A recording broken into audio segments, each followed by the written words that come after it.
The moon is sold to you as our next address in space, a place for cities, families, and a backup Earth in the sky. But what if that story is wrong? Not because we lack rockets or money, but because the moon itself is the worst candidate for home we've ever picked. In this video, we're going to walk through the hard, uncomfortable reality of what living there actually means, and why turning the moon into anything more than an extreme outpost comes at a cost almost nobody talks about. Stay with this to the end, and you may never look at that bright, quiet disk in the night sky the same way again. But before we continue, please subscribe to the channel to give your support. Let's continue. On Earth, you live in about 1 g of gravity. On the moon, it is only around 1/6 of that. If you are 90 kilos on Earth, up there you feel like 15. If you are 200 pounds, you feel closer to 30 or 35. Moving feels effortless, but your bones and muscles get a different message. They hear, load is low, strength is optional. If tissue is not stressed, it is downgraded.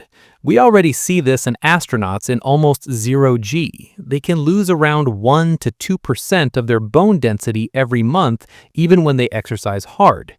In 1/6 g, the loss should be slower, but slower is not safe. Year after year, your body is told that dense bone and strong muscle are not needed, so it quietly cuts them back. Your legs and spine feel this first. On Earth, they carry your full body weight. Every step is a signal that says, reinforce this. In 1/6 g, that signal is weak. The cells that build bone slow down. The cells that break bone keep going, so density drops. You still walk and run, but the safety margin shrinks. A fall or twist that would be nothing on Earth can become a fracture. Muscles follow the same rule. Without enough resistance, they shrink. Your legs and core weaken, joints lose support, strain goes up, and injury risk climbs. The same low gravity that makes you feel light also turns your skeleton and muscles into a constant maintenance job. If gravity is already attacking your skeleton and muscles, what do you think it does to the fluids inside you? The blood, the lymph, the fluid around your brain and eyes, when the pull that normally keeps them distributed suddenly drops. Your circulation is tuned for 1 g downward. Your heart is used to pushing blood up against that pull. Your veins and arteries are shaped for it. Lower gravity changes that balance. Fluid shifts upward toward your chest, neck, and head. Astronauts in orbit talk about puffy faces and thin legs for this reason.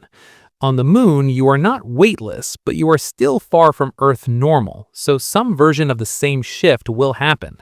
More fluid in the head means higher pressure inside the skull. The fluid around the eyes changes.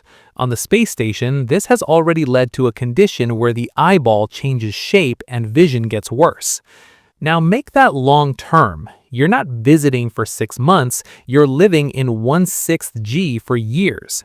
Your heart no longer needs to work as hard to pump blood upward, so over time it can remodel and lose power. Blood vessels in your legs also adjust to the lighter load. Then you stand up quickly or do hard work. Your circulation may not respond fast enough. Blood pressure in your brain drops. You get dizzy or black out. In a pressurized base or a spacesuit, that is not a small problem. It is a built-in safety risk. If adults already struggle to stay healthy when gravity is wrong, what happens when someone grows up in it from day one?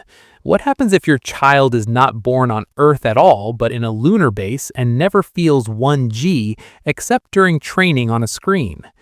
Home suggests families and generations, but we have almost no real data for human growth in partial gravity. Animal experiments in microgravity already show the trend. Developing bones are very sensitive to missing load. Muscles grow differently, and the balance organs in the inner ear get unusual signals. Now give that body 1/6 g instead of 0. You help a little, but it's still nothing like Earth. A child who learns to stand and walk on the moon is doing all of that with a much lighter, effective weight. Their bones do not get strong impact forces. Their heart never trains against 1 g. Their entire frame and balance system are tuned to a gentler environment. That leads to a hard question. If you grow humans who are perfectly adapted to the moon, are you at the same time creating humans who can never safely visit the planet that started the whole story? We already see a small version of this. Astronauts who spend half a year in orbit often need help standing when they return, and they spend months in rehab to rebuild strength and balance. That's after less than a year away from normal gravity, not after a lifetime. If you spend decades at 1/6 G, your heart, bones, muscles, and nerves are all shaped by that environment. Drop that body into 1G, and every joint and vessel suddenly feels far more force. For a true lunar native, coming to Earth might not be a slow adjustment, it might be a serious medical risk, or simply not possible.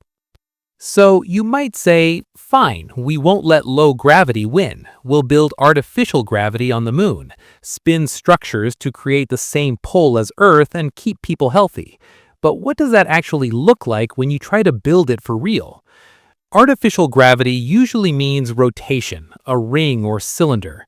To get close to 1G without making the structure enormous, you spin fast, several turns per minute, and many people get dizzy and sick. Slow the spin down to make it comfortable, and the ring has to be much larger to keep the same effective gravity, which means far more material, much more mass to launch, and higher cost and risk. Now put that in the real lunar environment. You're not building in a calm place. You're building in vacuum, with sharp dust that sticks to everything, with radiation that slowly damages materials and electronics, and with moonquakes that can shake the ground for minutes. On top of that, you add giant rotating habitats with huge bearings and precision balance, all wrapped in pressure holes and life support. In that setup, your real home is not the moon. It's the machine that cancels the moon's gravity.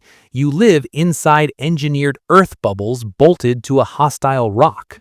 And if the only way to make gravity safe is to hide inside complicated hardware, you have to ask a tougher question, because gravity is only the first problem on the list. What happens when you step outside those rotating rooms and remember that on the moon there is also no air, no sky, and almost no shield between your body and space?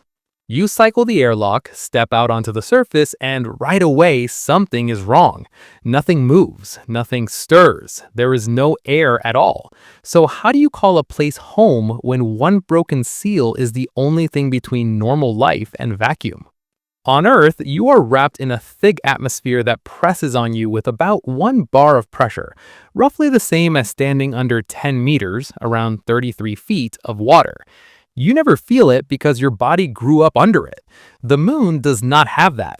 At the surface, the pressure is so low it might as well be zero. It is many trillions of times thinner than Earth's air. That means every building is not a house, it is a pressure tank. The walls, the windows, the doors all have to hold roughly 1 bar inside against almost nothing outside, day after day, year after year.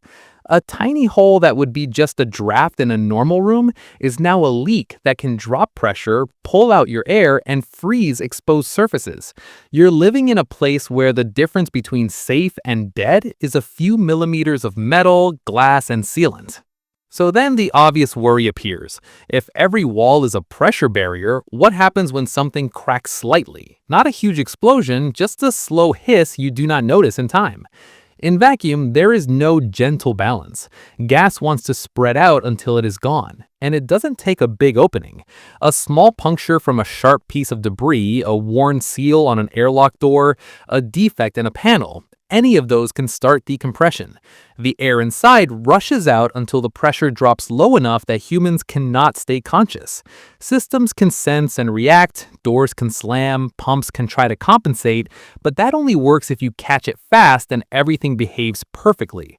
On Earth, a structural problem is often slow and local. You can evacuate a building and call a repair crew. On the moon, a structural problem is directly linked to breathing. If holding the air in is that hard, what about the air itself? You might think, we'll just bring more oxygen. But what does just bring more really look like when you try to scale it for a town or a city? One person uses almost a kilogram of oxygen per day, around 840 grams if you want a more precise number. Now think about 1,000 people. That's close to a ton of oxygen every single day if you did not recycle anything. For a small outpost, you can ship tanks from Earth. For a permanent settlement, that becomes impossible. So you move to closed-loop life support, machines that clean the air and pull carbon dioxide back apart. And you look to the ground under your feet. Lunar soil, the regolith, holds a lot of oxygen by mass, maybe 40% or more, but it is locked up in minerals. To get it out, you have to mine soil, heat it, run electrical or chemical processes, and then capture and store the gas. On paper, the oxygen is everywhere. In practice, it's an industrial project with reactors, power lines, maintenance cycles, and failure modes. And that raises a harder point. If oxygen is technically abundant but always tied to heavy equipment and big power budgets, what kind of home is that, where even your next breath depends on a working plant down the tunnel? You're already exposed to vacuum, now add another missing shield. The atmosphere on Earth does more than give you something to breathe. It also blocks a lot of radiation and burns up small rocks before they ever reach the ground. Without that blanket, the lunar surface sits under a steady flow of high-energy particles from the sun and from deep space. On Earth, you might get a couple of millisieverts of background radiation per year from natural sources. On the moon, without good shielding, that number jumps by roughly 2 orders of magnitude, into the hundreds of millisieverts per year. That's not instant death, you can work in it for a while, but for long-term living, it pushes up cancer risk and other health problems. You're basically getting a slow, constant dose that the Earth's air and magnetic field normally spare you from. If the radiation alone is worse, what about the solid stuff still flying around? What happens when there is no air to slow down even the smallest rock? On Earth, most small meteoroids burn up high in the atmosphere. They turn into shooting stars. On the moon, there is no such filter. Micrometeoroids, grains of dust, or tiny stones slam into the surface at speeds of tens of kilometers per second. That's tens of thousands of miles per hour, far faster than any bullet. A grain of sand moving that fast carries enough energy to pit metal or crack brittle material.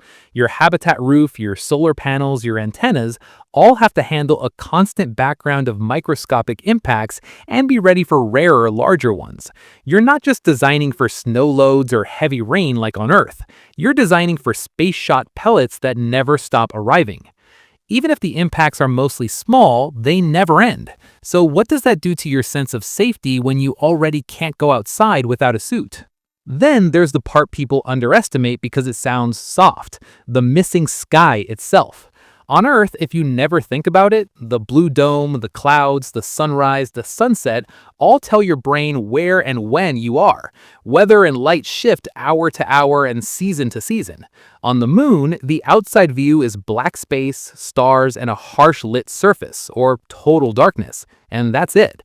There's no breeze on your face, no sound of wind in trees, no casual open balcony.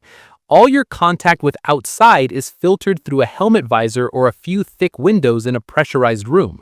Your sense of time comes from clocks and artificial lights, not from the sky changing overhead.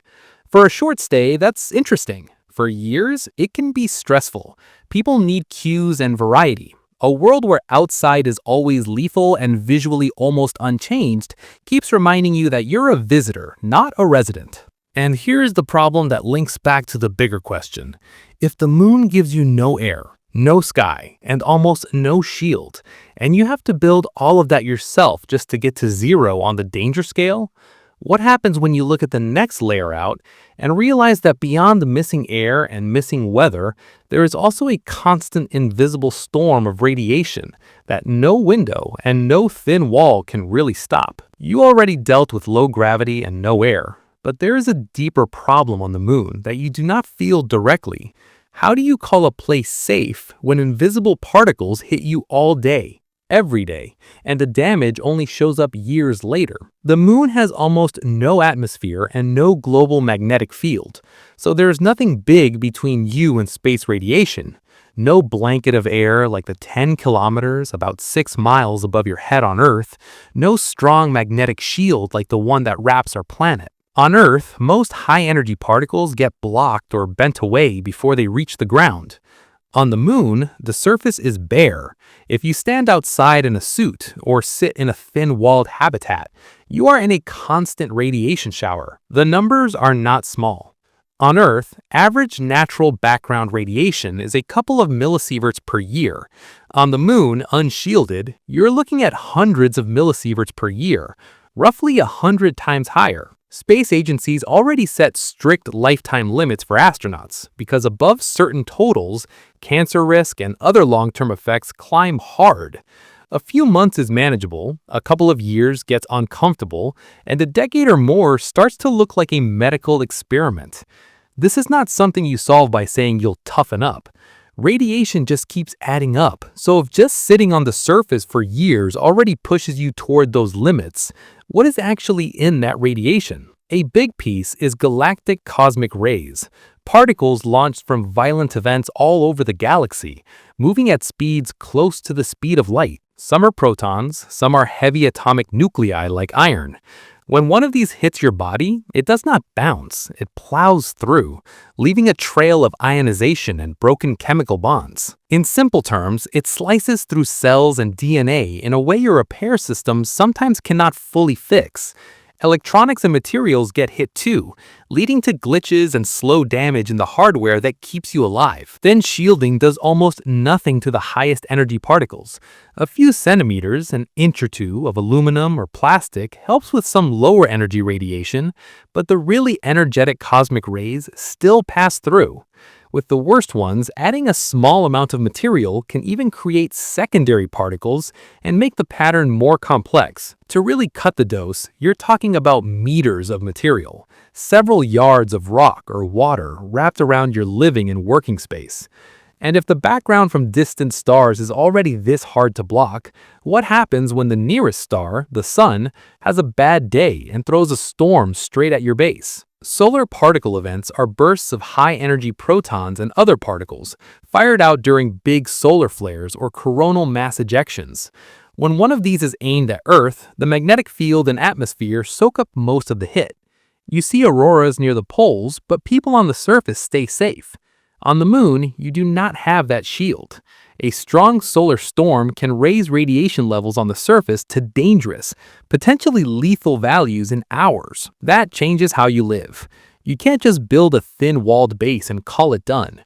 You need a hardened storm shelter, a part of the habitat with much thicker shielding, far more mass above and around you. You need detectors watching the sun and space weather warnings coming in constantly. When an alert hits, everyone outside has to stop what they're doing, get into an airlock, and move fast into the shelter. A place that you call home on Earth doesn't usually come with drills where being slow could mean serious radiation sickness. So the next step sounds simple. If radiation is the enemy, you put more stuff between you and it. But what does that turn your moon base into once you push shielding far enough? The realistic answer is you go underground. You take your modules and either put them in trenches and bury them, or you dig tunnels and caverns and move inside the rock.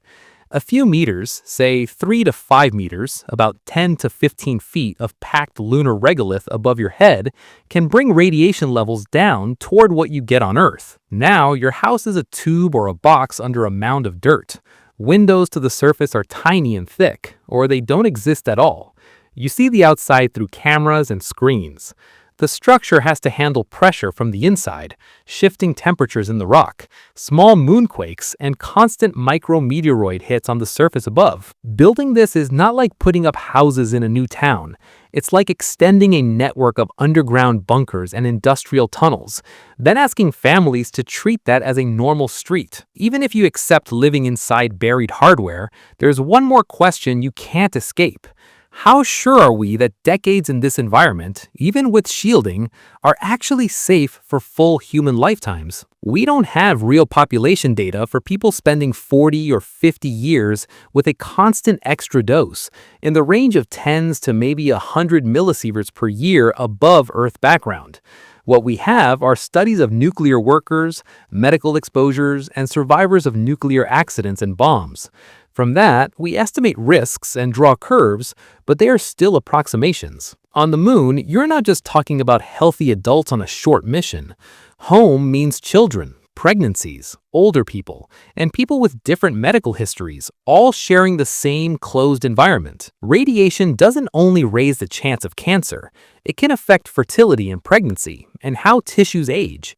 A multi-generation settlement would be running a long, uncontrolled experiment on human biology in a place we didn't evolve for and can't fully simulate in advance. You can lower the numbers with shielding, but you can't push them all the way down to the baseline of a normal town on Earth. And this is the pattern that keeps repeating. To make the moon feel even roughly safe, you have to dig in, hide under rock, add layers of machinery and mass, and even then, you're still carrying more risk than you're used to. So once you're buried, shielded, pressurized, and wired into life support, you hit the next harsh fact about the moon. The day outside your bunker is not 24 hours long.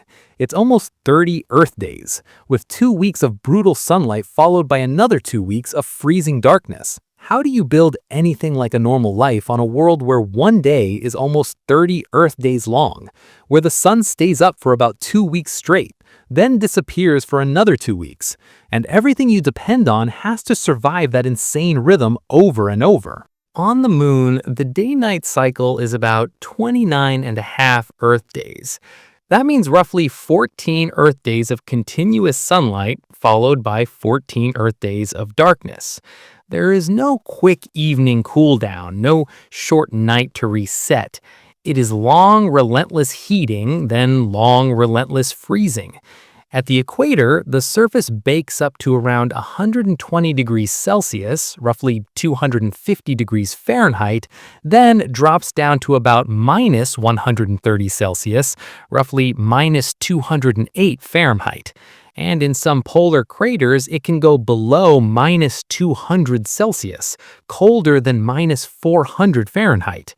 You are not adjusting the thermostat in a house. You're trying to manage a temperature swing of more than 250 degrees Celsius every single lunar month.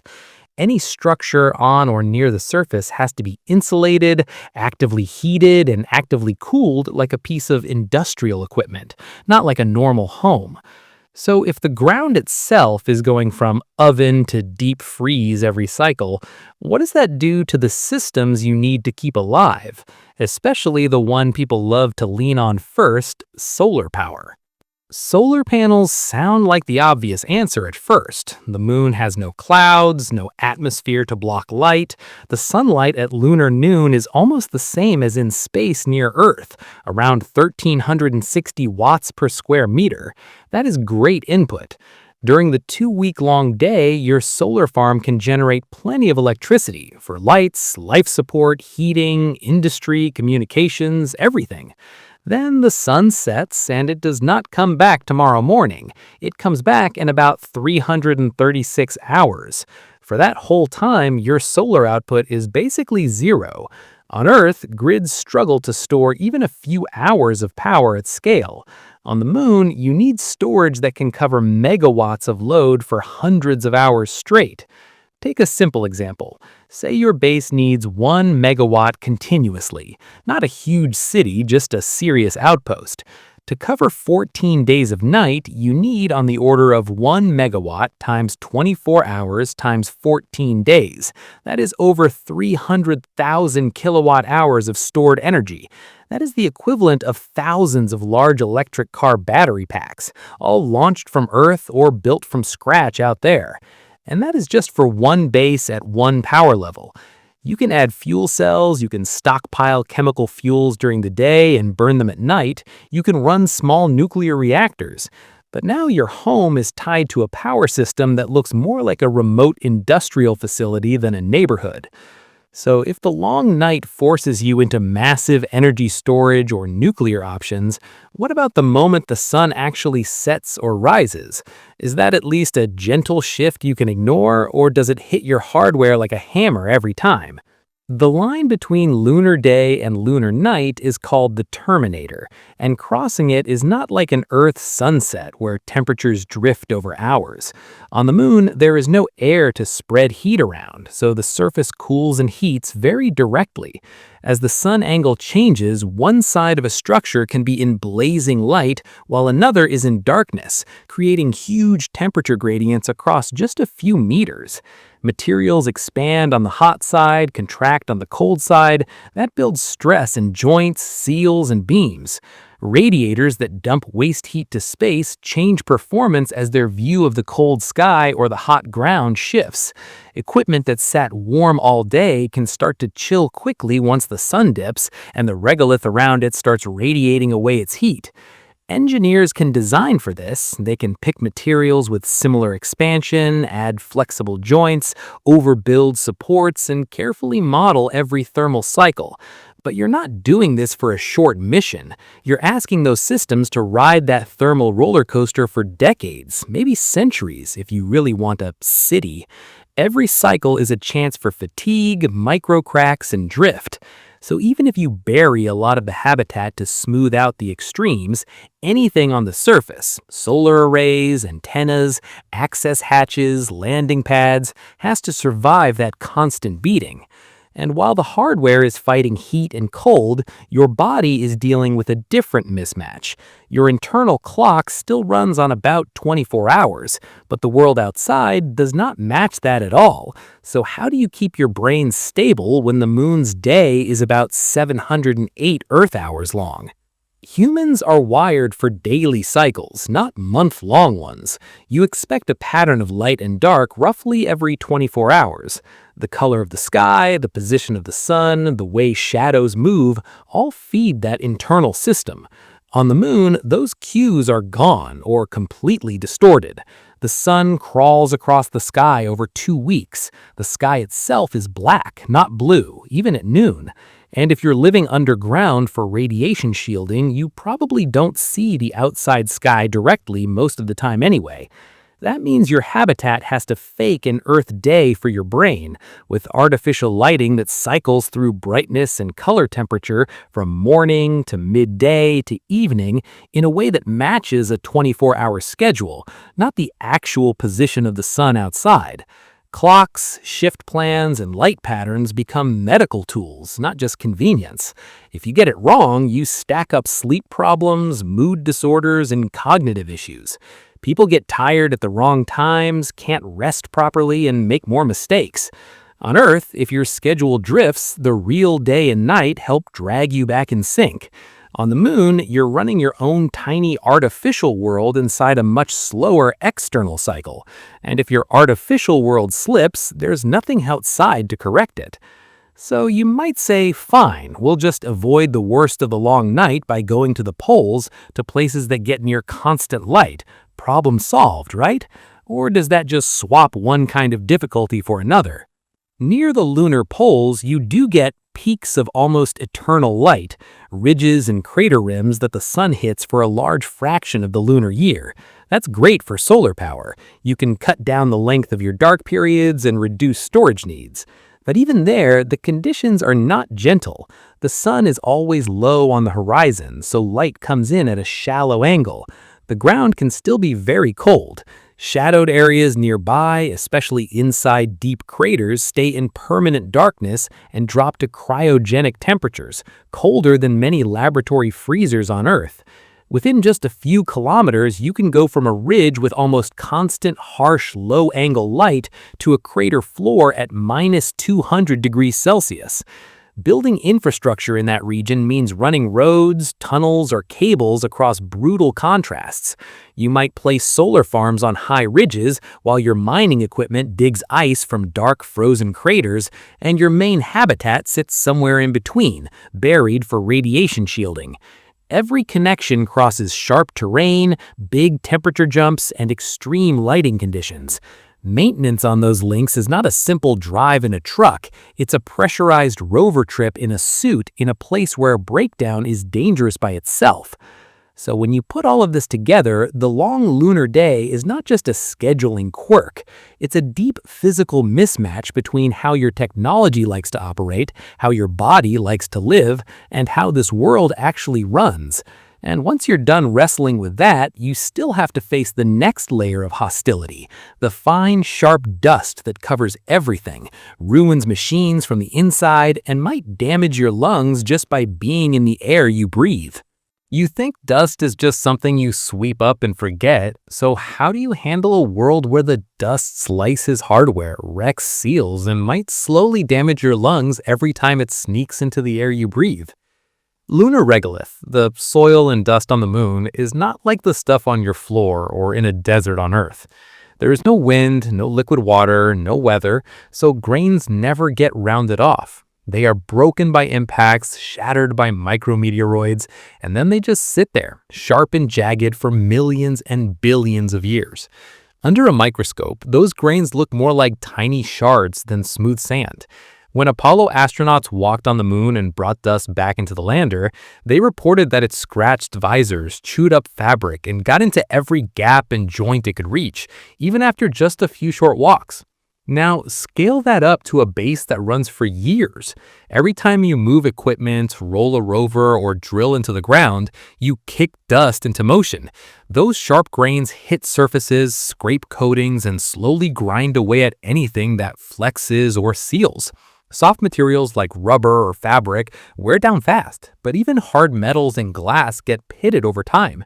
A normal home might worry about paint fading or wood swelling. A lunar base has to worry about seals losing their shape because invisible knives are sliding over them day after day. If the dust is already that aggressive just by touching it, what happens when it does not only sit on surfaces but also clings to them and refuses to come off? In a near vacuum under strong sunlight and constant solar wind, dust grains pick up electric charge. They can become electrostatically charged and stick to anything they touch. A spacesuit walking through that environment ends up like a moving dust collector. The moment you walk outside, dust jumps and clings to the suit, to joints, to visors, to tools. When you come back to the airlock, you can't just shake it off. It sticks in seams and creases. So your airlock is no longer a simple door, it becomes a dust control system. You need brushes, gas jets, maybe ultrasonic shakers, all just to get most of the dust off before you step inside. You won't get all of it. Some grains will ride in, fall onto floors, sit in corners, and be stirred up by air currents. On Earth, you plug in a vacuum cleaner and that's the end of it. On the moon, the more you try to clean, the more you move sharp dust around your pressurized volume. The carpet, the filters, the ducts, everything you own is under attack from fine, charged particles that never naturally break down or smooth out. And that leads straight into the health question. If this stuff is that sharp and that persistent, what does it do when it ends up in the one place you really can't armor, deep inside your lungs? We don't have long-term human data for people breathing lunar dust for years, but we do know what happens when people on Earth inhale fine, sharp mineral dust, like silica. Conditions like silicosis, where dust particles in the lungs cause inflammation and scarring, are serious and permanent. Lunar dust is also rich in silicates and can contain metallic particles and chemically reactive surfaces created by micrometeoroid impacts. Once these tiny grains reach the deepest parts of the lungs, the alveoli, the body struggles to clear them. The immune system tries to attack them, but they don't go away, so tissue can scar and stiffen over time. Inside a lunar habitat, any failure in dust control becomes more than a cleaning problem. It becomes a chronic exposure risk. A small leak in a suit, a damaged filter, a bad airlock cycle, and suddenly microscopic shards are floating in the air. You'll try to capture them with filters and scrubbers, but no system is perfect. Over years, inhaling even low levels of this kind of dust could add up to serious respiratory disease. In a remote base, far from advanced hospitals, that's not a minor downside. It's a built-in threat. If the dust is dangerous for people, it's just as unfriendly to the machines that keep people alive. So what does a world like that do to your hardware over time? Mechanical systems hate fine, sharp particles. Bearings, gears, hinges, and seals are all designed with the assumption that you keep contamination under control. On the moon, contamination is the background state. Dust works its way into joints and moving parts. It raises friction, it scavenges lubricants, it causes seals to wear away faster. Motors have to work harder. They heat up more, they fail sooner. What might be a 20-year lifetime for a machine in a clean, Earth-based industrial setting could shrink to a few years or even months if you don't overprotect it. That changes how you design everything, from doors and hatches to rovers and drilling rigs. You use more robust seals, more layers of protection, more redundancy. You plan to replace parts often, and you need spare parts, workshops, and spare parts stockpiles to do that. Each spare part is mass you launch from Earth or mass you somehow manufacture from raw materials on the moon. Your maintenance schedule starts to look like a constant battle against slow, grinding failure.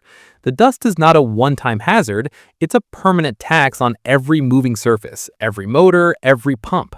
And that's all just from passive contact. So what happens when you start moving big rockets and heavy equipment around and you actively blast this stuff into the airless sky at high speed? Unlike Mars, the moon doesn't have global dust storms pushed by wind, but you don't need wind when you're firing rocket engines near loose, fine soil in vacuum. A landing or takeoff can throw huge plumes of regolith out in all directions. With no air to slow it, dust can travel long distances, following low ballistic paths at speeds of hundreds or even thousands of meters per second. That's hundreds to thousands of kilometers per hour.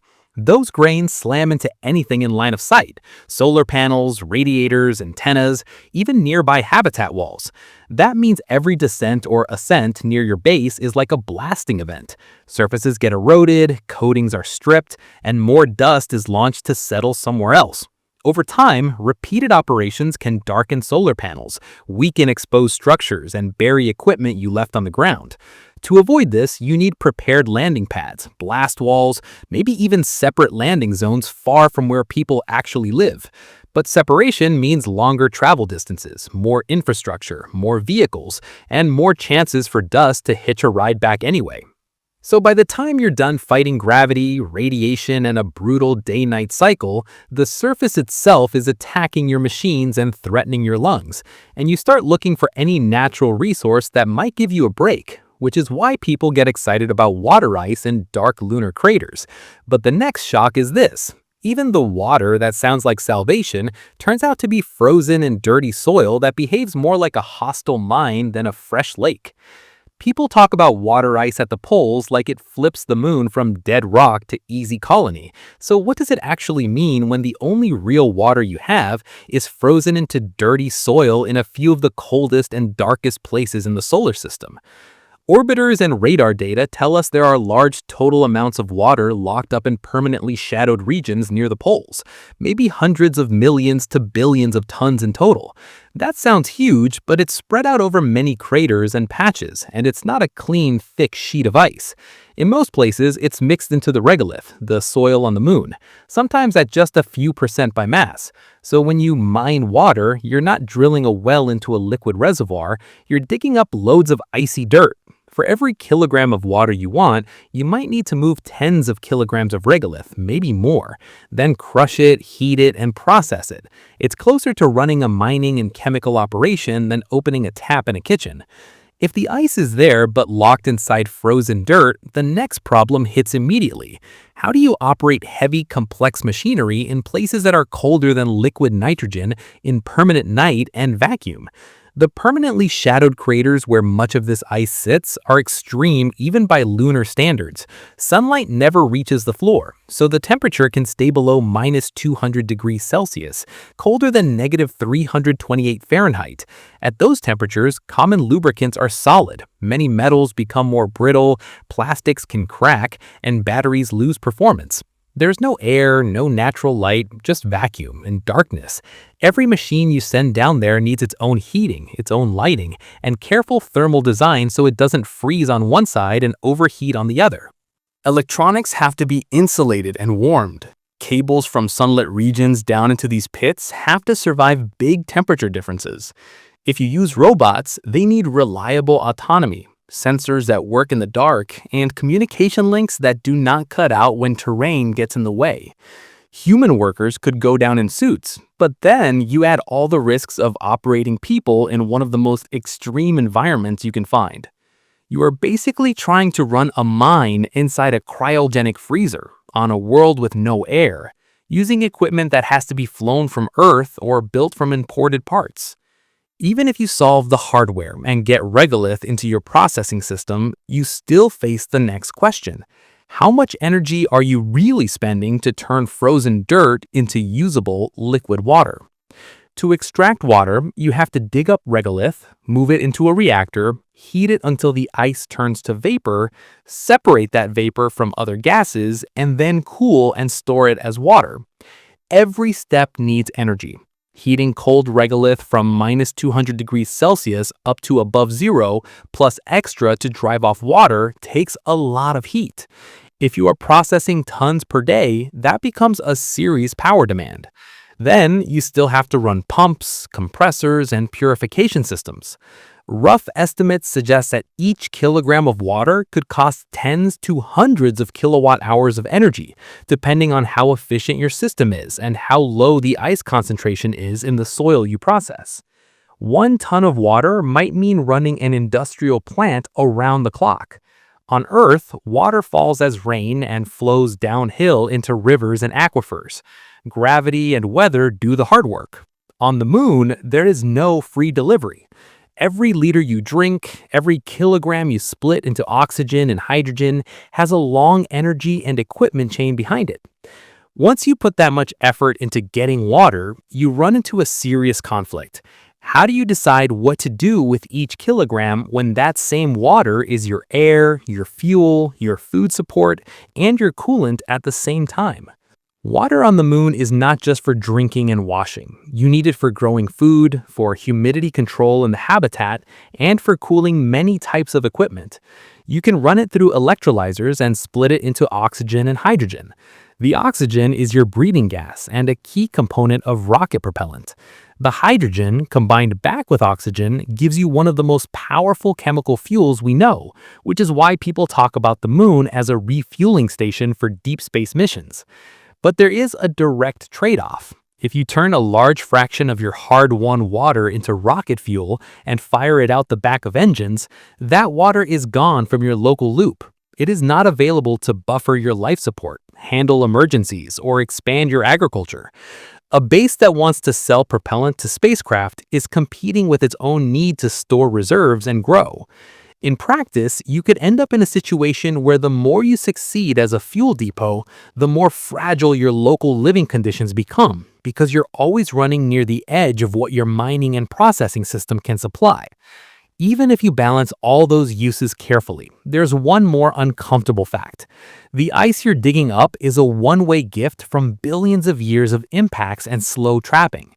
So what happens to your home when that bank account starts to run low, or the environment around it changes? Cold traps at the poles collect volatiles over huge timescales. Comets, asteroids, and the slow migration of water molecules across the lunar surface all contribute. Once trapped, that ice is stable because temperatures stay very low. When you start mining, you disturb that balance. Digging, heating regolith, venting vapor, and leaking steam can raise local temperatures and release water molecules into areas where they can be lost to space instead of refreezing in the same place. On top of that, your processing may add other gases, trace chemicals, or dust into the local environment. We do not fully understand how all those changes would play out over decades. What we do know is that the deposits are not infinite. If you overdraw them, it could take geological timescales to rebuild anything like the original inventory. For a human timescale, that's effectively never. So water ice on the moon is not a magic reset button that turns it into an easy second Earth. It's a difficult, energy-hungry resource that you fight to access, then carefully ration across competing needs, knowing that what you use today doesn't come back. And if even your most valuable local resource behaves like that, then the obvious next question is this: how much harder does it get when you step back and look at the whole power system you need to run all of this, on a world that hates power lines and demands megawatts of stable energy just to keep the lights and the air running? You need steady power before you can call anything a home. Lights on, air moving, pumps running, food growing, machines working. So how do you do that on a world where the sun abandons you for 2 weeks at a time, and every extra kilowatt has to be fought for? Solar looks perfect on paper. At lunar noon, the sunlight hitting each square meter of panel is similar to what you get just outside Earth's atmosphere, around 1,360 watts per square meter. With decent panels, you can turn that into a few hundred watts of electrical power per square meter. No clouds, no weather, no atmosphere stealing energy. During the long lunar day, you can generate a big surplus. But then the sun goes down and it stays down for about 14 Earth days. Your solar output doesn't dip, it drops to almost zero for hundreds of hours. That gives you a hard choice. Either you build your solar field huge and pair it with a truly massive battery system so you can store enough energy to run the base all through the 2-week night, or you accept that your base has to throttle back during darkness, with lower power modes, reduced activity, maybe even some systems going offline. Neither option is something you want for a place where people live. On Earth, you might get annoyed if the power flickers for a few seconds. On the Moon, one serious power interruption could mean air, heat, or water systems stopping. If you run the numbers, the storage problem becomes very clear. Say your base needs 1 megawatt steadily. That is like running around 1,000 average European homes or a big data center non-stop. To cover 14 days of night, that is 1 megawatt for 24 hours per day for 14 days. Multiply that out and you get about 336,000 kilowatt hours that must be stored somewhere. A single large electric car battery might hold 70 or 80 kilowatt hours. You would need thousands of those equivalents, sitting on the moon, working in low gravity, at wide temperature swings, in a place full of sharp dust and radiation. Every battery module has mass. Every kilogram had to ride a rocket off Earth and land safely. You can try to manufacture parts of the storage system locally in the far future, but in any realistic near-term scenario, you are flying in most of it, and batteries slowly degrade. After years of charge and discharge cycles, especially in a harsh environment, capacity drops. You do not just build this once, you carry the cost of maintaining and replacing it on top of everything else. So pretty quickly, people say, solar plus batteries alone is not enough. We need something that does not care about the lunar day at all. That's where nuclear comes in. But what does turning the moon into a nuclear-powered outpost actually mean in practice? Small fission reactors can deliver constant power, day and night for years. A well-designed unit could put out hundreds of kilowatts to a few megawatts without caring whether the sun is up or down. That solves the storage problem on paper. In reality, you have to launch the reactor hardware from Earth, probably in a safe shutdown configuration. You have to land it without damage, assemble it, start it up, and then keep it running in vacuum and low gravity. You must shield the crew and sensitive electronics from neutron and gamma radiation, while still allowing enough open space for heat to escape from the reactor core through radiators. Heat rejection itself is much harder in vacuum. On Earth, cooling systems can dump heat into air or water. On the moon, you mainly radiate it away into space. That means large radiator panels, which themselves are exposed to dust, micrometeoroids, and temperature swings. Then you have end of life. When the fuel is spent or the reactor is no longer reliable, you can't just ignore it. You have to store or bury radioactive components safely in a place where any leak will not contaminate your limited living area. The more reactors you run, the more your supposed lunar town starts looking like a compact industrial zone centered around heavy energy infrastructure, not a town. Even if you solve generation with a mix of solar, batteries, and nuclear, the next problem is simpler and uglier. Moving that power around on a surface that does not want you to lay anything down. The lunar surface is not flat. It's full of craters, ridges, and boulder fields. Running long power cables across that terrain means dealing with slopes, sharp rocks, and dust that abrades insulation over time. You can bury lines to protect them, but that means more digging and more construction. Anything you leave exposed is at risk from micrometeoroid hits and from the regolith sandblasting that happens when rockets land and take off nearby. Solar arrays, transformers, and substations sitting on the surface will also gradually get coated in dust, which reduces performance and requires cleaning systems that themselves use power and need maintenance. All this pushes you toward breaking the system into chunks. Instead of one big grid, you end up with several smaller microgrids. One cluster around the reactor, one around the solar farm, another near an industrial plant, another around the main habitat. Each microgrid has its own storage and its own backup. That improves local resilience, but creates more complexity. It means more inverters, more switches, more control electronics, more points where something can go wrong. Then there's the expectation problem.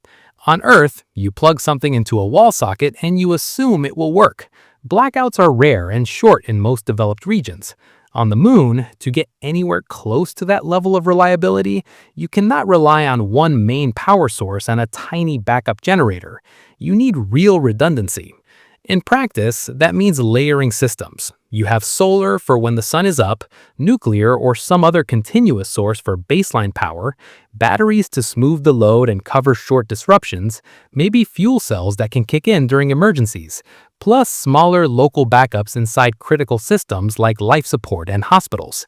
Each layer adds cost, mass, maintenance needs, and design complexity. You're not adding these layers to make life comfortable in the sense of luxury, you're adding them just to hit normal Earth city levels of stability, so that people can sleep at night without wondering if a glitch in some distant power unit will shut down their air system. So by the time you're done, you've turned your supposed lunar town into a high-dependency energy project, where every street and tunnel traces back to reactors, battery halls, and solar farms sitting in a hostile environment. And that leads directly to the next hard question. Once your power system starts to look like that, what happens when you try to put actual buildings on top of this rock? Structures big enough for people to live in that must hold pressure like spacecraft holes, and survive constant thermal and seismic stress, and be maintained forever in 1/6 G. How do you build something that feels like a house in a place where every wall has to behave like a spaceship hole, and one crack doesn't mean a leak, it means the room is gone? On the Moon, there's almost zero outside pressure. Inside your habitat, you want something close to Earth's sea level pressure, around 1 bar, about 100 kilopascals, roughly what you feel standing 10 meters, 33 feet underwater. Your walls, floors, and ceilings are constantly holding that difference. They're not just keeping out wind and rain, they're physically pushing back against your own air that is trying to explode outward into vacuum. That force is always there, day and night for years. Every window frame, every door frame, every joint between modules is a point where that pressure is trying to find a path out. On Earth, a small structural problem can be patched while people still live in the building. On the Moon, the same problem can turn into a rapid decompression event, where the air rushes out, temperature drops, and everyone in that space has seconds to respond. So if the structure has to be that strong, you might say, fine, we will just build very thick walls from local material. But what happens when the local material itself does not behave like anything your normal construction rules were written for? Using local regolith is critical, because flying all your building materials from Earth is not realistic long-term. You can try to make lunar concrete by mixing regolith with a binder, or sinter it by heating it with microwaves or focus sunlight until grains fuse together. But lunar regolith is not normal sand and gravel. The grains are sharp, irregular, and full of different minerals. There is no water in the environment to help with traditional cement chemistry, and there is no air to help with curing processes that depend on moisture or carbon dioxide. You have to test new mixes, new binders, and new baking cycles, then prove that they will not crack or crumble after years of thermal cycling between hot and cold. Long-term durability is unknown until you actually run it for a long time in the real environment. Even if you get strong blocks or panels, you still have to line the inside with pressure-tight layers, metals, composites, or membranes that can hold air and resist dust abrasion. That adds extra steps and materials. You aren't just stacking bricks, you're building layered shells where the outer part handles impacts and radiation, the middle part handles structure, and the inner part holds pressure. Every interface between those layers is something engineers have to model, build, and constantly inspect. If the ground is your supply of raw material, it is also your foundation. So what does it mean when that foundation doesn't just sit still, but actually shakes? The moon is not geologically dead. It has moonquakes. Some are caused by tidal forces from Earth's gravity flexing the lunar interior. Others come from thermal stress as the surface goes from very cold to very hot and back. Some of these quakes can last for many minutes with long, ringing vibrations. The crust is also dry and fractured, not cushioned by water like many Earth regions. So when the ground moves, it can transmit shaking differently, sometimes more sharply. Your structures have to handle repeated vibrations over their whole lifetime. That means flexible joints, damping systems, and shapes that distribute stress, not concentrate it. The pressure holes cannot be overly brittle. Anchors and foundations have to grip fractured regolith and rock in a way that does not slip or crack apart under repeated loading. You're basically designing for a mix of spacecraft-style pressure loads and earthquake-style shaking in a brittle, unknown geology. Because the surface is so hostile, you then look down into the subsurface and ask a bigger question. Can you skip the small surface domes entirely and move people into big natural tunnels that are already shielded by rock? Lava tubes on the moon are large underground channels formed by ancient volcanic flows. Data suggests some of them could be hundreds of meters wide and many kilometers long. In theory, they offer ready-made spaces under meters of rock, which gives you natural radiation shielding and protection from micrometeoroids and temperature swings. But turning a lava tube into a place where people can live is a major project. You first have to locate them precisely, then map the interior in detail. You need to check for loose rock, unstable ceilings, and collapses. You have to design supports where needed and figure out how to bring in airlocks and pressure bulkheads to close off large volumes so they can hold atmosphere. You also need ways in and out that are safe and reliable, elevators or ramps that handle 1/6 gravity and big pressure differences. Inside, air has to circulate. Lights have to reach all areas. Emergency shelters and compartmentalization have to be in place because a failure in a big sealed cavern can affect a lot more people at once than a failure in a small module. All of that combines several hard disciplines at once: caving and underground exploration, civil engineering, vacuum and pressure technology, and radiation protection. Then, after you solve those, you tell people this is not just a mine, it is your new street and park and living room, all in the same artificial cave. Even if you accept that and build it, you still cannot relax, because on the moon, a building does not quietly sit there for 100 years like a stone house on Earth. It behaves more like a spacecraft that never gets to land. So what does daily life look like when your home is something you're always fixing? On Earth, many buildings stand for decades or centuries with fairly low upkeep. You repaint, you fix roofs, you replace pipes, but the structure itself often just stays. On the moon, your structures are under continuous stress. Outside surfaces get hit by micrometeoroids. Radiation slowly damages some materials and electronics. Temperature cycles pull and push on joints and layers. Dust finds its way into seams, bearings, hinges, and seals. Pressure loads never take a break. That means inspection and maintenance are not side tasks, they're core activities. Sensors have to watch for slow leaks, for structural strain, for unusual vibrations. Crews have to repair or replace panels, seals, valves, and filters on a regular schedule. Anything you ignore can turn into a serious safety problem. Your house is not passive shelter. It's part of a life support system that demands attention every day. If your workforce gets tired, if spare parts run low, or if a supply mission is delayed, the risk climbs. You're living in something that's always aging, in an environment that's always pushing it toward failure. And once you see your buildings this way, not as independent homes, but as modules inside a larger survival machine, the next realization hits. You're not really living in a town. You're living inside a life support system that has to operate perfectly for years with almost no margin for error. How do you ever relax in a place where opening the wrong valve or losing a single pump is not an inconvenience, but the first step toward everyone in the habitat suffocating? On the moon, you're not living in a city. You're living inside a life support system. The walls, pipes, filters, and software are your real environment.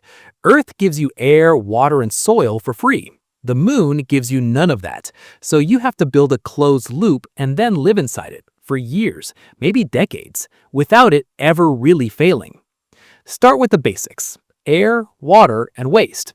On the International Space Station, astronauts already recycle most of their water and a significant part of their oxygen. Urine is processed and turned back into drinkable water. Carbon dioxide exhaled by the crew is scrubbed out of the air, and some oxygen is recovered. But it's not perfect. There are losses, and fresh supplies come up on cargo ships all the time. You can't run like that on the moon if you're aiming for anything beyond the small outpost. In a lunar settlement, those loops have to be tighter. You want to approach 95, 98, maybe 99% recycling efficiency for water. You want to reclaim as much oxygen as possible from carbon dioxide and from waste streams. Filters and membranes need long lifetimes. Backup systems can't depend on "we'll just fly up another tank." If a key component fails, the clock starts ticking. You either fix it, switch to a backup that's already on site, or start rationing. The margin for long outages is close to zero, and you feel that every day. Once you think about recycling, the next question hits. Even if you close the loop on air and water, where do you get the actual building blocks of life? The elements that are simply missing or rare in the local environment. The moon is poor in volatiles like carbon and nitrogen compared to Earth. Yet carbon and nitrogen are everywhere in your daily life. They are in plastics, food, the air you breathe, the fertilizer that keeps plants alive. On the moon, most of that has to be brought from somewhere else. It might be Earth, it might be asteroids or other moons in a far future scenario, but in any case, every kilogram of carbon or nitrogen is precious. It starts its journey in a rocket, riding up out of Earth's gravity well, then across space, then down into the lunar gravity well. That means you cannot afford to waste it. Plastic packaging, paper, fabric, and food scraps are not trash. They are resource streams.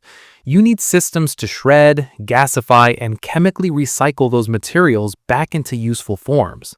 The human body also locks up carbon and nitrogen, so your population size and growth rate are directly linked to your stockpiles. Without massive reserves or imports, your chemistry is constrained. There is no cheap, endless fertilizer. Every new greenhouse, every new batch of soil analog pulls from the same limited pool. And then comes the part people tend to romanticize until they see the numbers. Food. How do you feed people long-term when your fields are steel racks under artificial lights? On the moon, farming happens inside controlled environments. That might be hydroponic trays with roots in nutrient solution, aeroponic systems with roots exposed to nutrient mist, or regolith that has been heavily processed into something plants can tolerate. Sunlight is either piped in through light guides or replaced entirely by LEDs. Temperature, humidity, and carbon dioxide levels are monitored constantly. Pollination might be done by hand or by small drones, not by insects buzzing freely. One bad disease in a key crop, one equipment failure that cooks a greenhouse or freezes it, and you do not just have a bad season, you have a direct hit to your food supply and a place with no external fields to fall back on. Yes, you can store dried food as a buffer, but that stockpile is limited and expensive to bring. Expanding the population means expanding agriculture infrastructure. More racks, more lights, more sensors, more water in circulation, more nutrient solution. Every calorie you eat is tied to hardware that can break. Behind all that hardware, there is something even more delicate, the invisible life you're relying on. On Earth, microbial ecosystems in soil and water are huge and complex. On the moon, you're carrying tiny engineered versions of those with you and trying to keep them stable. Filters that clean water, bioreactors that process waste, and any soil-like systems for growing plants all depend on bacteria and other microorganisms doing their job. You want them to break down waste, avoid producing toxins, and stay balanced. But in a closed habitat, a new microbe introduced by a person or a mutation in an existing strain can shift that balance. Maybe a useful species gets outcompeted. Maybe a pathogen finds a niche. Molds might colonize air ducts. Slimy biofilms can form in pipes. Suddenly, your filter efficiency drops, or your water starts needing extra treatment, or plants show stress because something changed in the root environment. On Earth, if one pond becomes unbalanced, the planet can absorb that. You move or you let nature restabilize. On the Moon, you are nature.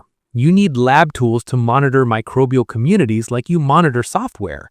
You sequence, you test, and you adjust conditions. You might even have to reboot parts of your biological system, seeding new microbes from frozen stocks.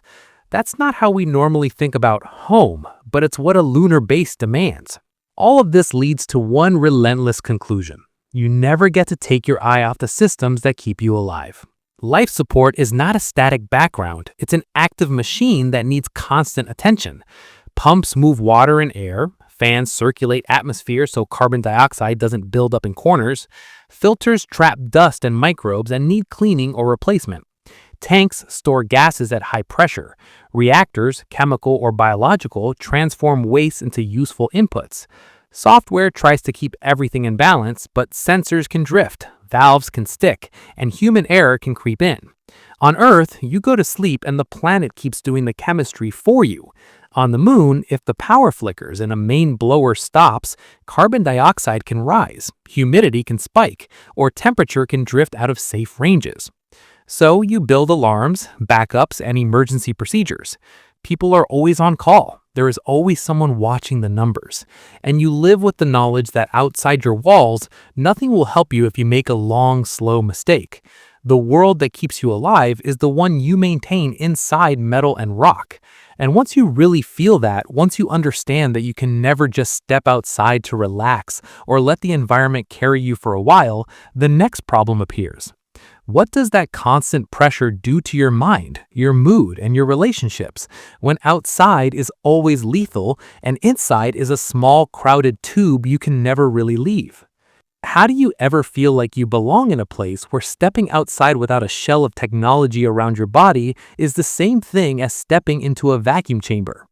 On the Moon, outside is always lethal. There's no quick walk to clear your head, no stepping out in a t-shirt to feel the air. If you want to leave the habitat, you go through a checklist. You put on a suit that's basically a small spaceship. You check seals, pressure, oxygen, radios. Other people check you too because one mistake can kill you. Then you cycle the airlock, listen to pumps, wait for valves. A simple trip to look at the horizon is a planned operation with risk analysis. Do that enough times and your brain rewires. The world beyond the wall is not nature, it's hazard. Most people won't casually go outside. They will avoid it unless there's a job to do. Outside becomes work, not freedom. If outside feels like that, what happens when inside is the only place your senses ever really experience, and that inside is mostly metal, plastic, and screens? On Earth, your senses get flooded constantly, whether you notice or not. Weather shifts, light changes, trees move, cars pass, birds call, distant traffic hums, water runs. On the Moon, the real environment is gray rock, black sky, and harsh sunlight. You mostly do not stand there and watch it because it's unsafe and uncomfortable. You spend almost all your time in pressurized spaces that are built for function, not beauty. You hear fans, pumps, the low rumble of machinery, footsteps in narrow corridors. You see walls, panels, displays, air ducts. Maybe there are plants in a greenhouse, but they are in rows under artificial lights, not in a wild forest. Over months and years, that limited, controlled sensory diet can wear people down. The environment feels repetitive. There is no rain to surprise you, no random smell of soil after a storm, no sudden wind that makes you look up. You get curated reality, carefully designed lighting and sound. If the designers do a good job, it helps. If they cut corners, it starts to feel like living inside a machine room with some decorations added on top. Home normally means a place that naturally changes around you. The Moon gives you changes only when humans and hardware decide to deliver them. Now, add the fact that almost everyone you care about is not there with you. They're on a world you can see in the sky, but you can never fully sync up with in real time. The distance between Earth and Moon means radio and light signals take about 1 1/3 seconds to go one way, so about 2.6 seconds for a round-trip conversation. That does not sound like much, but it is enough to break the flow. You say something, you wait, the other person hears it a second and a bit later, responds, you get that answer a second and a bit after they speak. Video calls have a built-in awkward pause. Jokes miss time, interruptions collide, people talk over each other more easily. It feels like everyone is just half a beat off. For short missions, that's a minor annoyance. For long-term life, it reinforces a constant sense that you are slightly disconnected from the world where almost all humans still live. Events on Earth happen and spread fast. On the Moon, you watch them from a distance, always a little delayed, always filtered through screens and the priorities of your base. Earth is visible out the window, but socially, you are not there, and you never will be while you live on the Moon. Inside the base, the social structure itself carries a different kind of pressure. How do relationships work when you cannot leave the group, ever, without leaving the entire Moon? A lunar settlement is small. At first, maybe dozens of people, not thousands. You see the same faces in the corridors, in the dining area, in the gym, in control rooms. If you argue with someone, there is no other neighborhood to retreat to, no new social circle to join. You can't take a long hike alone through a forest to calm down. You're limited to the same few rooms and routes with the same background noise, the same tasks. And you're doing that under constant low-level danger, where everyone knows that discipline, procedures, and cooperation are not just good ideas, they are survival rules. This is closer to a submarine crew or people in a remote research station in Antarctica, but more intense. On Earth, even at the poles, you still have air, gravity, and a planet under you. On the Moon, a single serious failure can force you into emergency mode fast. That stress leaks into social life. Small conflicts can feel bigger because nobody can really step away. Leadership styles, rules, and schedules matter more. You don't get a casual, flexible community. You get a tightly coupled team that can't afford to fall apart. And under that constant pressure, the question of who you are in this place never really goes away. Are you a resident, a worker, a colonist, a guest, or something closer to a long-term patient? You might tell yourself you live on the Moon, but your survival depends on strict protocols and centralized decisions. Air mix, temperature, lighting cycles, work shifts, exercise schedules, all are controlled by procedures and software. You can't just open a window because you feel stuffy. You can't build an extension to your room without engineering approval. Even your free time is shaped by safety limits and resource constraints. In that environment, calling yourself a citizen or homeowner starts to feel thin. You're more like a crew member on a long deployment or a subject in a big, permanent experiment. Some people will lean into the pioneer identity, the story that they are on the frontier, doing something historic. That can be powerful. It can carry you through a lot of discomfort. But pride and mission feeling have limits, especially when years pass and the base still feels more like a controlled facility than a town. Others might start to feel trapped, especially if visiting Earth is medically risky after long exposure to 16G. At that point, colonists slide closer to captive, and the only thing holding the line is how you and the people in charge choose to run the place. So when you put all of this together, outside always deadly, inside always controlled, social life cramped, identity stretched between hero and prisoner, you hit the next unsettling layer of truth. This so-called home is not only psychologically intense, it's also chained to Earth by physics and economics, because every missing part, every medicine, every advanced component you depend on still has to ride a rocket from the planet you left. How do you ever feel secure in a place where every chair, every pill, every circuit board only exists because someone paid a huge rocket bill to push it out of Earth's gravity well and drop it gently onto an airless rock? Every kilogram on the Moon has already climbed out of Earth's deep gravity pit. To get from low Earth orbit down to the lunar surface, you need several kilometers per second of speed change, delta V, every single time. That speed change costs fuel, and the fuel itself has mass, so you end up in a loop. More cargo means more fuel means a bigger stage means an even larger launcher to get it all off Earth in the first place. It's invisible rent paid in rocket equation terms. If all you move is critical gear and life support hardware, it's expensive. The moment you start dreaming about normal comforts, bigger private rooms, bulky furniture, musical instruments, shelves of paper books, gym machines that feel like Earth, even simple things like heavy tools and robust spare parts, the mass climbs and the cost curve explodes with it. So you can't pretend the rocket park goes away. Which leads to the next question. If you do build a base, how much can you actually make there, and how much do you have to keep shipping from the planet below? You can eventually get some basics locally. With enough infrastructure, you can pull oxygen from regolith, smelt certain metals, maybe make glass, ceramics, and rough structural materials. You can recycle water and air. But the high-tech part of your world, electronics, precision bearings, medical equipment, advanced polymers, specialist tools, computing hardware, all of that depends on complex supply chains back on Earth. Even simple items like vitamins, antibiotics, or replacement sensors for life support are not trivial to make from scratch in a small lunar workshop. So resupply turns into a permanent lifeline. Launch delays because of weather or hardware failures are not just annoying schedule slips, they're direct hits on your safety margin. A rocket failure that wipes out a cargo ship might mean rationing certain medications, stretching filters beyond their rated lifetime, postponing planned repairs, or scaling back research and construction.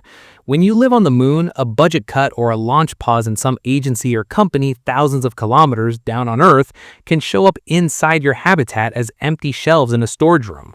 Even if you accept that dependence for a small crew, the picture changes completely when you scale up. A tiny outpost of 50 highly trained specialists is one thing. What happens when someone starts talking about cities with tens of thousands of people? 50 people can live mostly inside a single, tightly managed logistics envelope. 1 or 2 cargo ships per year might be enough if you're careful. But a population of 50,000 is a different universe. Now you're talking about huge amounts of food, clothing, medical care, schools, waste handling, construction, replacement buildings, and an ever-growing set of personal goods. The mass you need to import goes up by orders of magnitude, even if you expand local production aggressively. To support that kind of scale, you would need a whole fleet of cargo landers flying regularly, fuel depots in orbit, reliable launch capacity from Earth with high cadence, and probably a broader off-world economy to pay for it. We do not have that. We are still at the stage where a single big launcher is a major event. Until the logistics side becomes almost routine on a planetary scale, any lunar city is really just a beefed-up research station that looks more like an industrial camp than a self-standing town. And even if one country or company somehow builds that fleet, you still have a fragile chain to worry about. This isn't like an island on Earth that can fish more or plant more if a ship is late. What happens when any link in the chain between Earth and Moon snaps, even briefly? An off-Earth settlement depends on a multi-node network. Launch sites on Earth, possibly orbital fuel depots, transfer vehicles, lunar orbit staging, descent vehicles, and ground handling on the surface. A serious failure at any node, a launch stand down after an accident, a big solar storm that makes space travel too risky for a while, a financial crash that guts launch funding, or tension that freezes cooperation can ripple through the whole system. Cargo gets delayed, missions get pushed, parts don't arrive. On Earth, a shipping disruption hurts, but you still have air, water, soil, and sunlight. You can grow food locally even if it is hard. On the moon, you cannot fish your way out of a supply crisis, and you cannot plant outside. Physics puts a hard floor under how local you can ever be. So then the brutal economic question lands. What is the moon actually selling back to justify this constant, expensive hose of material and technology from Earth? For a place to be a true home, it cannot just burn money forever. It has to plug into an economy. People talk about helium-3 for fusion, But useful fusion based on helium-3 is not a reality yet, and even if it works one day, collecting and shipping it at scale is another massive logistics problem. Metals are present in lunar regolith and in certain deposits, but Earth already has rich, easily accessible ores and plenty of infrastructure, so for a long time, it's cheaper to dig here than to fly miners there. Tourism will exist, but tourism that depends on expensive, high-risk launches and landings is a niche, not a stable mass market. Scientific research, technology testing, and prestige projects bring value, but they do not turn a settlement into an economically independent city. Without a clear, large-scale export that only the moon can provide, the base stays a cost center, paid for by governments or corporations on Earth for reasons of strategy, science, or national pride. If the funding dries up or priorities shift, the base is suddenly vulnerable in a way that no normal town on Earth ever is. Put all of this together and the pattern is hard to miss. Physics charges rent on every kilogram you send up, and there is no loophole that makes that rent go away. The moon can never fully cut the cord. It is chained to Earth by energy costs, launch capacity, and fragile trade links. And as if that wasn't enough, there is one more reminder that this place is not gentle, written right into its surface. A landscape covered in craters that show exactly what happens when space throws rocks at you and there is no atmosphere to protect you. Look at any close-up photo of the moon and it's just craters on top of craters. So what does it actually mean to plant a suburb in the middle of a surface that is literally a record of everything space has thrown at it for billions of years? On Earth, most small rocks from space never reach you. They hit the atmosphere at high speed, heat up, and burn away as streaks of light. That thin shell of air is doing huge work. The moon has no such break. A piece of rock the size of a grain of sand, or a pebble or a brick, comes in at tens of kilometers per second. That's tens of thousands of miles per hour, and it does not slow down until it hits solid ground. Micrometeoroids, tiny particles, are constant. They sandblast the surface, chip paint, pit metal, and slowly erode anything that faces space.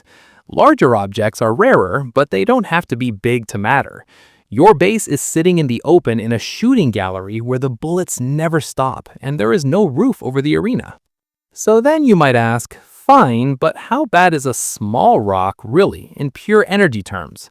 Take something roughly 10 meters across, around 30 feet. That's not an asteroid from a movie, it's just a big boulder by human standards. If it slams into the moon at around 20 kilometers per second, about 45,000 miles per hour, the kinetic energy it carries is in the same range as a small nuclear weapon. There is no atmosphere to cushion it, no ocean to swallow it. All that energy goes into shock waves in the rock and regolith, heat, and ejecta, broken material thrown outward at high speed. If something like that hits close to your settlement, you're dealing with violent shaking of the ground, cracks in the regolith, and a spray of fragments that can travel kilometers. If it hits directly on or under part of your base, there is no realistic defense in the sense we're used to. You can design to survive small hits. You cannot design a normal home to shrug off a direct impact that carries weapon-level energy. There is no insurance company that can write a policy for that in any meaningful way. The only honest strategy is to accept that some classes of impact are simply unsurvivable for any structure in the target zone. Even when you're not hit directly, you're not safe from the side effects. What happens when a big rock lands hundreds of kilometers away, far beyond the horizon, but still hits hard enough to dig a crater tens of kilometers wide? Large impacts throw ejecta over huge areas. Material is blasted out of the new crater and follows ballistic arcs, flying up and then back down along the moon's gravity field. Some of those fragments travel hundreds of kilometers before hitting again. From your point of view at the base, the source is invisible. There is no sound in vacuum. You don't see a huge fireball in the sky like you would on Earth. You might get short warnings from orbital sensors, or you might just get a sudden rain of high-speed fragments, anywhere from dust to fist-sized rocks slamming into exposed surfaces. If your main habitat is buried under several meters of regolith, the people inside will probably not feel much. But your solar arrays, antennas, cooling radiators, docking ports, storage tanks, and landers sitting on the surface are all exposed. They can be dented, punctured, or disabled by secondary ejecta that left the original impact site at high speed. That means your infrastructure layout has to assume that every now and then, some part of your surface equipment will take hits that are not predictable in detail, only in statistics. So you bury what you can. You build shields and berms. You add redundancy. You spread out critical pieces so a single hit cannot kill them all at once. It helps. It does not change the basic fact that you are operating under a sky that occasionally acts like a shotgun. The natural reaction is to say, the odds for any one base in any one year are tiny, so maybe we can ignore this. But that only works if you think in short human time spans, not in the time spans implied by the word home. Home suggests something that lasts. On Earth, we build cities expecting them to be around for centuries. We restore old buildings, keep records, talk about heritage. If you apply that same idea to the moon and you want a settlement that survives not just for 1 or 2 generations, but for hundreds or thousands of years, the math changes. A tiny chance of a serious impact per year becomes a much larger chance over 1,000 years. The cratered surface is proof of that. Everywhere you look, you see scars from impacts that did not miss. The moon's face is an archive of low-probability events that had infinite time to eventually happen. Human planning, funding cycles, and attention are not built for that. Companies think in quarters and years. Big projects may be in decades. But to treat the moon as a true second home, you would have to plan for risk on much longer scales and invest in mitigation, deep burial, distributed infrastructure, rapid rebuild capacity that might only pay off far beyond any individual's lifetime. That mismatch between geological reality and human attention is another way the moon quietly undermines the idea of permanent, safe settlement. And once you see that, once you accept that this is a place where one random rock from space can undo decades of construction and billions of dollars, you run straight into the next problem. If good sites are limited, risky, and expensive, who gets to claim them? Who sets the rules, and what happens when different nations and companies all want the same crater rim or lava tube for their neighborhood? How do you build a life somewhere when you can't even say clearly who owns the ground under your feet or who is allowed to tell you what to do there? Right now, international law says no country can claim the moon as its territory. The Outer Space Treaty makes that clear. No, this crater is now part of Nation X. No drawing borders on a map and calling it your state. That helps avoid a simple land grab, but it leaves a big hole for the people actually living there. If you set up a mine on a ridge, who owns that mine? If a company builds a base inside a lava tube, is that company just using it, or do they control it like private property? If someone else wants to put a cable across the same region, can they? You might spend years building what feels like a home, only to find that the legal status of that home depends on trees and laws being argued about thousands of kilometers away, on Earth, by people who have never been there. And that's before you get to the fact that not all parts of the moon are equal. Some locations are much more valuable than others, especially near the poles. Near the lunar poles, you have a limited number of sweet spots, ridges that see sunlight for most of the year, giving you good solar power, close to craters that hold water ice in permanent shadow. Those locations are like premium real estate. They solve several serious problems at once: energy, water, and temperature management. There are not many of them. Different countries and corporations will want the same ridges, the same crater rims, the same nearby flat areas for landing pads. So when you talk about homes in those regions, you're not really talking about peaceful suburbs. You're talking about outposts on strategic high ground. A family habitat on one of those ridges isn't just a house, it's a flag, a claim, a potential military or economic asset. If another power wants that site, the argument is not going to be about garden fences. It's going to be about access, rights, and control of critical resources. The tension is built in from day one. If that tension ever turns into actual conflict, the environment itself guarantees that things get ugly very fast. Because how do you defend a fragile bubble in vacuum without turning the whole place into a hostage? In space, you don't need large armies or heavy weapons to cause serious damage. A small drone, a hacked rover, a compromised piece of control software, or even a single projectile aimed at a power unit or a pressure dome can cripple a base. Knock out the main reactor or the solar farm, and the settlement slides toward power loss and life support failure. Breach a fuel tank or an airlock, and you force emergency shutdowns and evacuations. There is no safe front line and rear area like in a traditional conflict. Everything is close, everything is critical. That means any lunar settlement is both a home and a strategic asset at the same time. You can't really separate them. A rival state or hostile actor doesn't have to invade to hurt you. They only have to mess with a handful of key systems. The more infrastructure you build, the more targets you create. Even the fear of that can push settlements toward heavy security, constant monitoring, strict access control. That does not feel like a normal, relaxed neighborhood. It feels like living in a high-risk industrial facility, under rules designed first for safety and second for freedom. And then there is the control problem. If something goes wrong, who's really in charge? The people on the moon or the people back on Earth sending commands with a 1.3-second delay? That light time delay between Earth and Moon doesn't sound like much, but it's enough to make real-time micromanagement awkward. If Earth tries to run everything directly, second by second, people on the moon end up waiting for permission for every move, reacting to crises slower than they could, and feeling like remote puppets. If you give the local crew more autonomy, they start making judgment calls that may not match what managers or investors back on Earth would like. Over time, local priorities and Earth priorities drift. You also have legal questions. Which country's laws apply inside the base, in shared tunnels, in mixed nationality crews?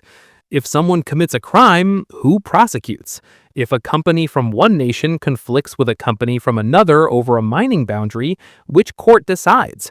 You're trying to run governance experiments under extreme pressure because the penalties for bad decisions are worse than on Earth. Get regulation too tight and people feel like prisoners. Get it too loose and preventable accidents or conflicts can cascade. For the people actually living there, that creates a strange identity. You pay taxes or follow rules set by a place you can only see as a bright ball in the sky. You follow local procedures enforced by a small command structure inside the base. You have no local natural environment, no independent economy, and no straightforward way to leave if you disagree with how things are run. Calling that home stretches the word thin. It's more like an experiment in a sealed can, tested under conditions where failure doesn't just mean moving away, it means evacuation or death. And beneath those legal tensions is an even more basic gap that no treaty can fix. Earth works as a home because it comes with an entire living world attached. Air, oceans, forests, microbes, insects, animals. While the moon gives you none of that. You're trying to import not just laws and flags, but an entire ecosystem into a rock that never had one. So the next problem is even deeper. How do you maintain a functioning web of life, from bacteria to crops to maybe animals and pits, when every species you bring has to fit inside a machine, and the moon itself gives you zero biological backup? On Earth, you walk on dirt every day and never think about it. So what does it actually mean when the soil under your new house is so dead that it can't support a single weed, not even by accident? Healthy soil on Earth is not just crushed rock.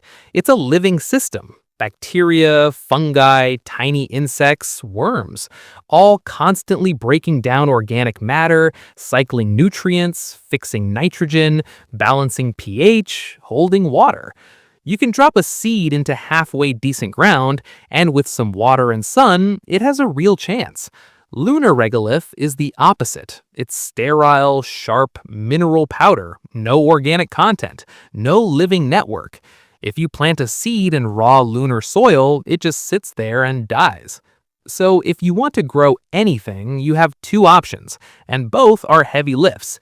You either import soil ecosystems from Earth, literally ship in bags of living soil and expand them in closed beds, or you build an artificial soil from scratch, crushed regolith that you wash, neutralize, mix with organics, inoculate with microbes, and test endlessly until plants tolerate it. That's not gardening, that's bioengineering plus industrial processing. And it never stops. You have to maintain that soil, watch its chemistry, keep its microbial community healthy. If something drifts off balance, you don't have a forest or a wild field nearby to reseed from. You have what's in your tanks and lab fridges, and that's it. And even if you keep disease under control, there's another slow effect going on in the background, one that's easy to ignore until it surprises you. How do your imported ecosystems change when you expose them for decades to 1/6G and a radiation environment no life on Earth ever saw? Microbes, plants, maybe small animals or insects you bring, they all evolved under Earth's gravity and shielding. On the moon, even inside a well-protected base, the gravity is different. Fluid flows behave differently. Root systems spread differently. And the radiation background is not quite the same. Over years and generations, those pressures can push evolution in strange directions. Microbes might adapt to higher radiation and become harder to control. Biofilms could grow differently in low gravity, coating pipes in ways you didn't predict. Plants might shift growth patterns under your artificial light and airflow regime, affecting yields and nutrient content. You're running a long-term experiment on an entire miniature biosphere. That experiment doesn't pause because you want stability. If something important in that web starts to drift, a key microbe in your waste processors, a fungus that suddenly spreads better in your air ducts, a pest that adapts to your main food crops, you have to detect it, understand it, and fix it while still relying on the same system to keep everyone fed and breathing. You don't get to turn it off and reboot from nature outside. So maybe you think, fine, plants and microbes are enough. Let's not make it harder by bringing animals. But then you run into the next uncomfortable trade.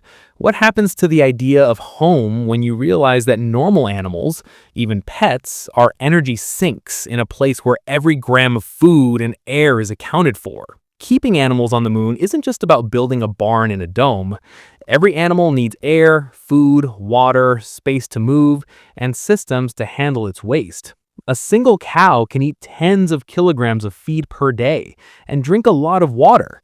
In a closed system, where growing that feed already means lights, pumps, and nutrient tanks, that cow is not just a friendly presence, it's a huge draw on your energy and agricultural capacity.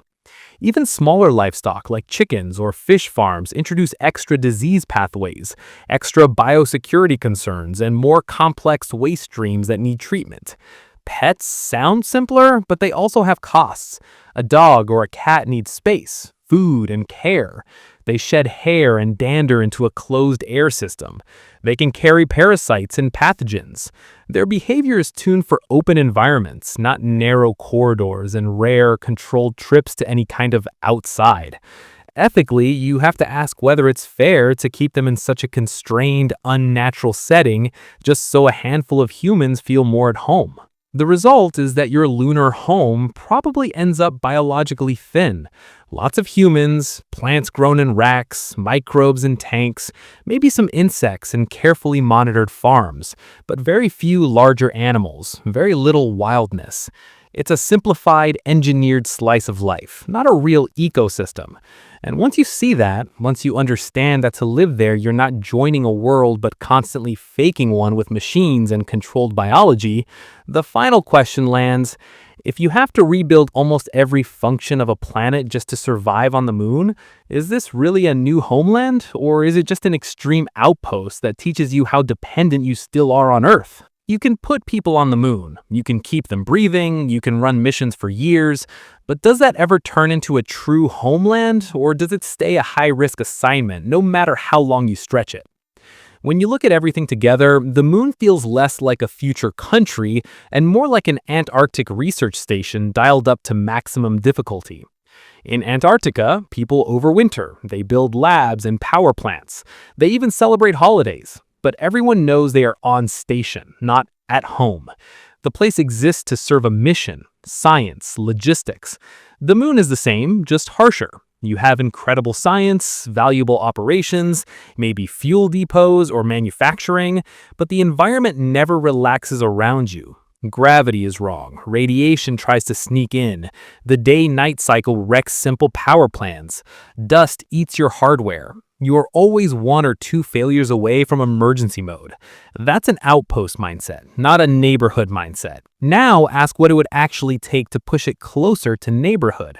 You very quickly find out the price tag is not just money. It's an entire copy of Earth's functions built by hand.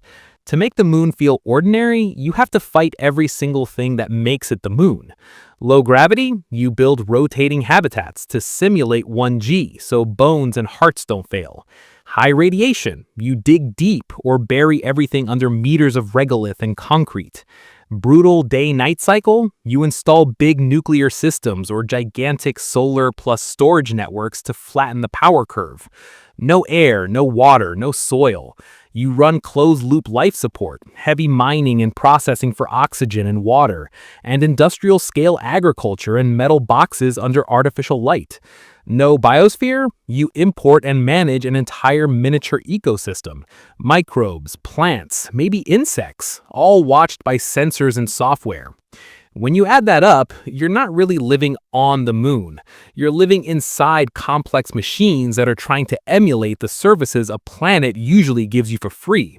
You're rebuilding the core functions of Earth, gravity, shielding, climate, ecosystems, because the moon has none of them in a usable form. And that leads to a hard, practical question.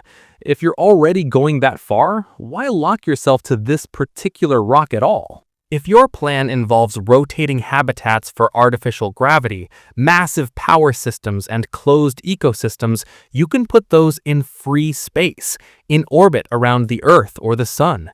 You can build giant cylinders or rings where gravity, day length, and lighting are whatever you design them to be. You can orient them to avoid constant dust and surface hazards, or you can aim for a place with more raw material and a thicker atmosphere, like Mars, where gravity is closer to Earth's, there is some natural air and weather, and ice and carbon dioxide are more accessible. Once you accept the cost of planetary-scale engineering, the moon starts to look less like the final destination and more like a training ground, a proving site, a stepping stone you pass through on the way to somewhere that gives you more in return. That's the real role the moon plays. It is a mirror. It shows you, very clearly, what it takes to keep a human alive when you step off Earth. Take the key numbers you've been dealing with the whole time. Gravity around 1/6 of Earth's, enough to feel light, but probably not enough to keep bones and hearts healthy for a lifetime. Surface radiation in the hundreds of millisieverts per year if you don't bury yourself, far above Earth's couple of millisieverts of background. Temperature swings from plus 120 degrees Celsius, around 250 Fahrenheit, down to minus 130 Celsius, around minus 208 Fahrenheit, with polar cold traps sinking below minus 200 Celsius. No atmosphere, no oceans, no real magnetosphere. Every one of those numbers says the same thing. Your body, from DNA to skeleton, was shaped by one particular set of conditions on one particular world. So will humans live on the moon? Yes, scientists, engineers, technicians, maybe construction crews, maybe miners, maybe a few long-duration residents who rotate in and out. There will be bases, labs, maybe even something that looks from a distance like a small town, especially in the polar regions.